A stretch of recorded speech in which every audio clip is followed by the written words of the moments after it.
Well, ladies and gents, we are here today to do predictions for the second biggest WWE event, SummerSlam. The SummerSlam predictions, the second biggest event, or we can call it the Summer Fest. But hey, remember to like and subscribe, hit the notification bell because we got more wrestling content on the way. With something new by Slim Jim, Royal Battle, whatever the heck they call it. And basically, from what we know, is a whole bunch of superstars that are from Raw and SmackDown are coming together, gonna clash heads. I honestly think I'm either giving it to either Grayson Waller or LA Knight, because it's kind of hard to trust WWE that they're actually gonna let LA Knight win. Now, we get into Logan Paul and Ricochet. And this match for me is so happy for Ricochet because it gets more people eyes on Ricochet.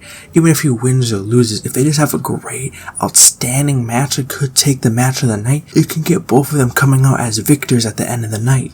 So it'd be great for both of them, but also to test to see can Ricochet, this might be his push to be to the main event scene. But I'm sorry, Ricochet, there's a small chance they could give it to him, but Logan Paul has lost to Roman Reigns and recently lost to Seth Rollins on a pay-per-view. They're not gonna make the dude lose on another pay-per-view event when he's a celebrity, he's the big star. So I got Logan Paul winning the match against Ricochet. Now this match right here, Ronda Rousey versus Shayna Baszler. At first, because what they've seen with the other women's they've done leading up to this, it hasn't been that much interesting. There haven't been much build to it. Like, you kind of get the premise, but not much. But the most recent episode of Monday Night Raw, the video packages that we got really performing and showing, like, these video packages showing how great this story is and how long it goes between the bond and the relationship between Shayna and Ronda. It kind of makes you feel like who is real, the good and the bad guy, because you go over to Ronda, the WWE fans hate her and they're making her trying to be the villain, but WWE wants her to be the hero, because you can see how they're making it up in the video package, like, oh, Ronda's this hero and she's this and that.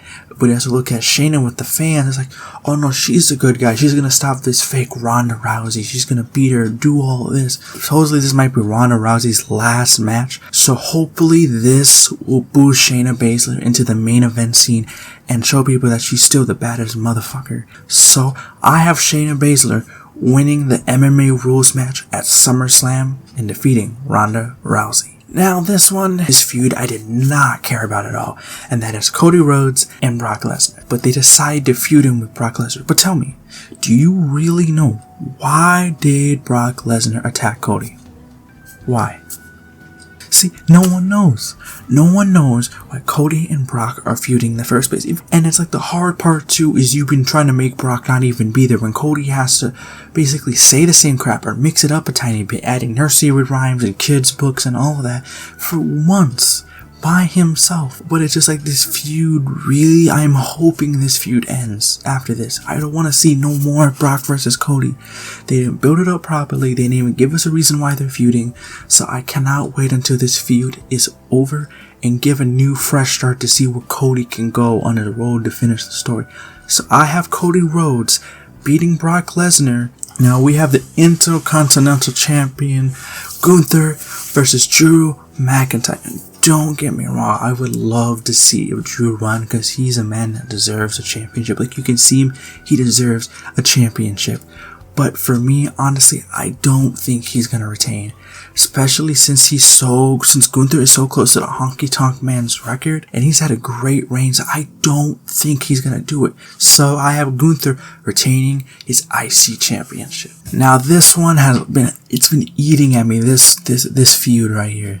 And that is the women's championship match, and that's Asuka versus Bianca Belair and Charlotte Flair. And my issue with this is, one, why is Charlotte in here? Why does she immediately get to go back into a championship feud? Like, it doesn't really make sense. And then the biggest thing that I've had the biggest issue is why is Asuka sidelined? She's the championship and she's being disrespected. Hoping she gets a solid run, but she's been constantly being disrespected again.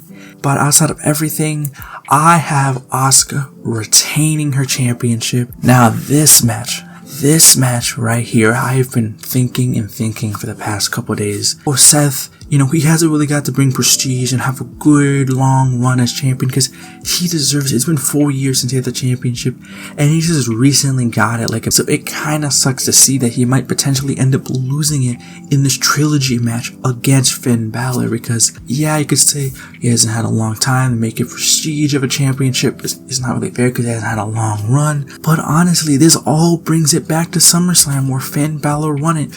But also, too, if you look at Finn Balor, he cannot lose this match because he's lost his last 2 pay-per-view events. He's lost WrestleMania and he's lost Money in the Bank. He cannot lose his 3rd pay-per-view event. That would be bad for him.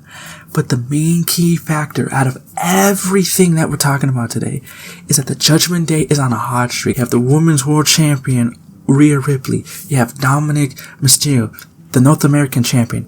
You have Mr. Senior, Money in the Bank, Damian Priest. And if Finn Balor wins it, they will all be complete. You have Finn Balor finally dethroning Seth Rollins. Now we have the Usos, we have the Day Ones, we have the Tribal Chief. We have the Undisputed Universal Championship match versus Jey Uso and Roman Reigns. Tribal Combat. And it's just obvious right now about this match is that Jey Uso's not winning.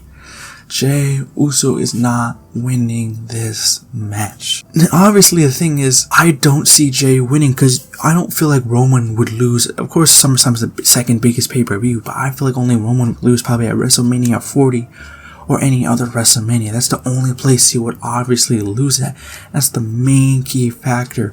Plus, too, you also gotta add, you have Solo Sikoa, who still has a whole story with Roman Reigns that he still has to either return or what they've been teasing up how Solo's been eyeing that championship and being like, I want that. I want to be the Tribal Chief. That's going to be me someday. I want that. But I have Roman Reigns coming out and retaining his championship and winning the Tribal Combat match at SummerSlam. Hey, these are just my predictions, but let me know down in the comments. Do you agree with my predictions? Do you have someone else winning?